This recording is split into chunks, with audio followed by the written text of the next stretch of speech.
17 years. And I just want to say, first of all, that this lady who's next to me is David's wife, Susan. And she came here because she wanted to meet a lot of folks that maybe she's never met before, but also see some friends and see people that she and David had worked with for so many years and influenced their lives as innkeepers. And so I'm just going to talk a little bit from my heart. I have some notes here, but I don't know if I'm going to get through this. Because I want everybody to know what type. Sorry, I'm going to take my mask down. Thank you, Kathy.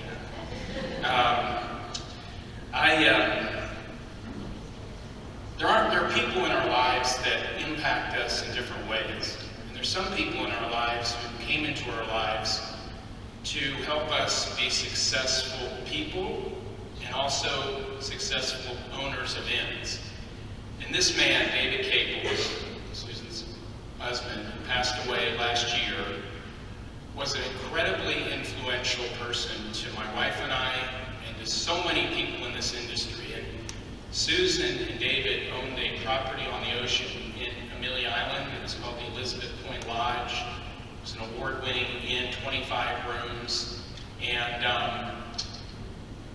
what they brought to this industry was their passion, their enthusiasm, their energy, and their deep caring for everybody who has an inn, runs a B&B. David was originally from Rochester, New York. He was born there, but he and Susan came to Amelia Island in 1980 to get away from the cold, right, for the most part, and had a 5-room inn to start with, and then they built the Elizabeth Point Lodge. And then David went on to, as some of you may know or heard about, went on to have aspiring innkeeper workshops for many, many years. And basically help to build passion in people's lives in the innkeeping industry. And I think that that's the main thing I want to convey to you about David. Not only was he funny, super smart, he was a Cornell Hotel Management graduate in the master's program, could have gone and worked for any hotel in the world, but he and Susan decided to work in our industry to help smaller properties just be great at what they do. And David was the epitome of hospitality. Those of you who knew him knew that he cared so deeply about us and our industry. He was a speaker at many PI conferences and led us into this journey with such a degree of warmth and caring. I just can't say enough about this man. He was the most important person to my wife and I in this journey. David was also very active in the community. He served on multiple boards regionally, locally on Amelia Island, and also was a very creative thinker, was a broker to many inns who, on the selling and buying side of things, and help people achieve their dream of inn ownership. But very importantly, I want to say what a great husband he was to Susan. A great father, loved to ski, got his pilot's license, because that's why he came to Florida, right, to try to also do that, and just loved life. And he always told people, have great work and life balance, go on vacation. He was always telling all of his innkeeper clients, you need to make time for yourselves. You need to go on a vacation at least once a year. Don't get locked down in your inn all the time. And he lived that. He just didn't talk it, he lived it. And he shared that with everyone. And so I know my time's up here, but I just want everybody to remember this man, just as they'll remember Bill Oates, who Evan's going to talk about, with I hope a great deal of passion too. But he was a terrific person and a titan, I'm going to say a titan in our industry, and really helped us become what we are as with a servant heart. So we all should be thanking David, looking up in the heavens and thanking David for all he did, because he was a great guy.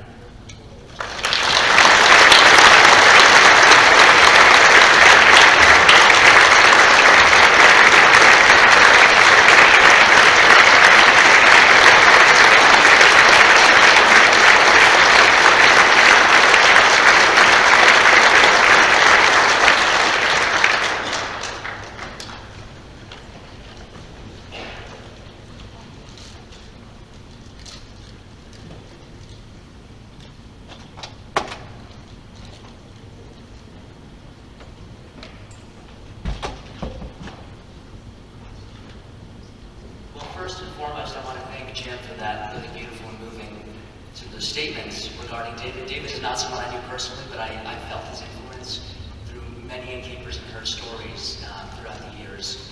For me, Bill Oates was a grandfather for 30 years, a mentor and a business partner for the last 10 years. And so we shared a few things, a love of history, a love of writing. I'm going to give a little background on him, and then my uncle David is going to step and talk about, the early years working together.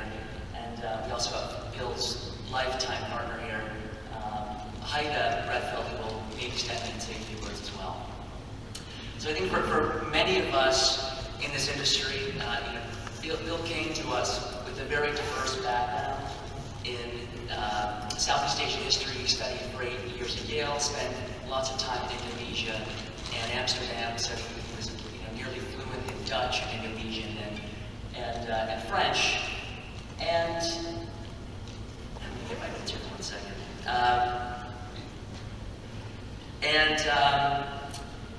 Returned to the U.S. after some time with a young family, finally settled for a short period of time in Greensboro, Vermont, where he sort of famously had dinner with Greta Garbo and other artists who kind of made that enclave their home. The next act saw him, changing things up. He was kind of an inveterate hippie. Owned a health food store where he brought in imported fine wines and cheeses from all over the world. So again, those of you who know him can kind of see his influences that trickled down to who he was in our industry. And finally, he became an consultant and broker coming out of the business brokerage world, and had a passion for people that I think drove his work in our industry more than anything. Bill was a pioneer in the innkeeping industry, and I think I talk to innkeepers today who say that the first foray into this industry was a call to Bill, where he would ask them, or make a statement, so you want to be an innkeeper? Sort of half tongue in cheek.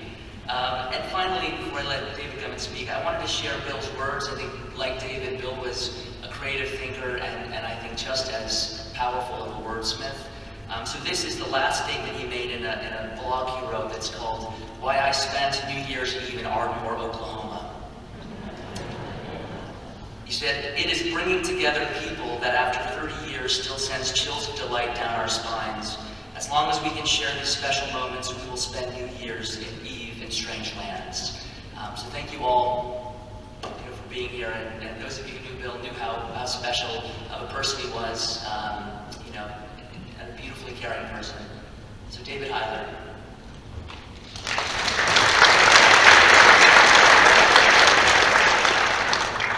So I've been looking at these photos when Evan talks about the health food restaurant and his earlier career. These aren't really representative. Those shots were much more like a spitting image of Jerry Garcia, the hair and the glasses. I'm sorry, that's not representative, that picture of that. Many of you didn't know Bill Oates, but he knew you. And by that I mean he knew your business, literally. He likely worked with the inn that you now own or the inn that you're looking to buy. At one time in the career of Oates and Redfeld, they worked with some 50% of the inns in Select Registry in some capacity. Bill was known as the guru of the inn business.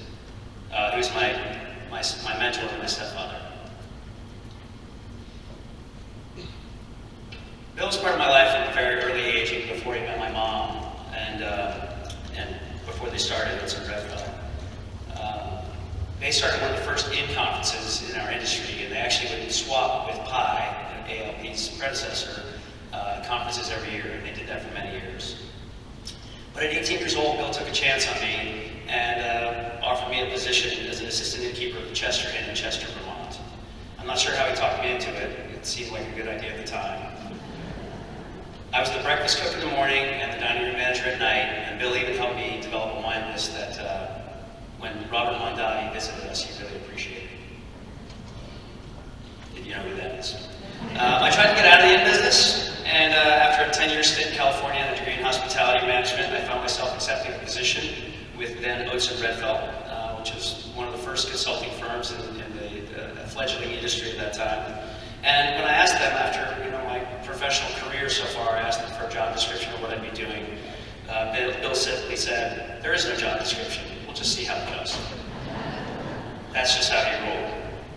Bill loved this industry, and he loved all new innkeepers and prospective innkeepers. He was a big presence. He did everything with enthusiasm. whether it was talking about his financials or enjoying a really nice bottle of wine with the innkeepers. Sometimes he did that simultaneously. His opinions were often the only opinions that mattered, even when they weren't exactly right. I remember being at having a conference with a client and saying, email marketing is going to be a really big part of your marketing strategy moving forward. And Bill said, yeah, don't worry about that, it's not a thing. However, I use Billisms to this day in our work at the B&B team. He used to say, in marketing, nothing works. And that was his way of saying, you're just going to have to take a shotgun approach to this and see what sticks. One I used just the other day was, you're not really ready to buy an inn until you're unemployed and homeless. The answer to the question, how much money do I need to buy this inn? Bill would say, how much have you got? And of course, he loved to tell innkeepers to remember that the main reason people go to inns is to have sex. So always make your rooms comfortable and your sheets top-notch. So Bill loved this industry and he literally worked at it until he passed in November of last year, and that's just the way he wanted it. We're going to miss him tremendously. But it feels great to be here around the people he loved the most. And if you didn't know him, look around you. He's here right now, as is David. In all that we do, in the materials that we use, the seminars that we attend, and the joy we share with this industry that he helped to create.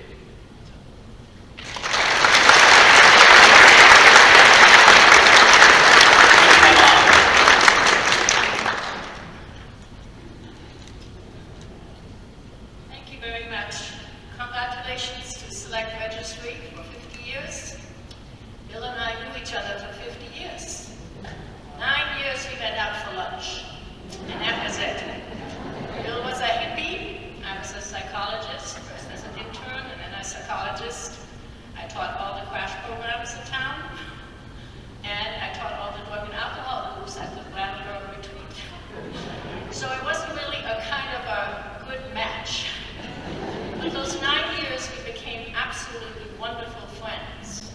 And we got married, and been married for 41 years. And I was really very proud of our camaraderie. We shared I always have said to innkeepers, you really need to understand your partner. You need to decide before you get into it. So I always did that personal side, and I liked doing it, to make sure that you were matched, because for us that was our success. And Bill kind of traveled a lot in the beginning of our marriage. He was friends with Mary Davies, with Joan Bell, and Pat Hardy, and they used to meet all over the place. And used to come back and tell me all about what they had kind of woven together. He was mentioned in their first book that they wrote. So he was really influential. Bill, like David said, 9 years to Yale, so did his two brothers. And as Bill was dying, his younger brother said, we really respected Bill's acumen in terms of wanting to teach numbers to people. He loved numbers, nothing interested in but the numbers. And he was always looking at your numbers when you went in an existing inn. And he also wanted to know about your finances to get into the business, and I appreciated that. So we spent years traveling together and so I wrote a little thing. I don't want to keep going about this. And I wrote a few lines when he died on November 22nd, and these are my lines. I hope I can do it without crying. We laughed, we traveled, we laughed, we played, we traveled far. We shared sorrows. Our children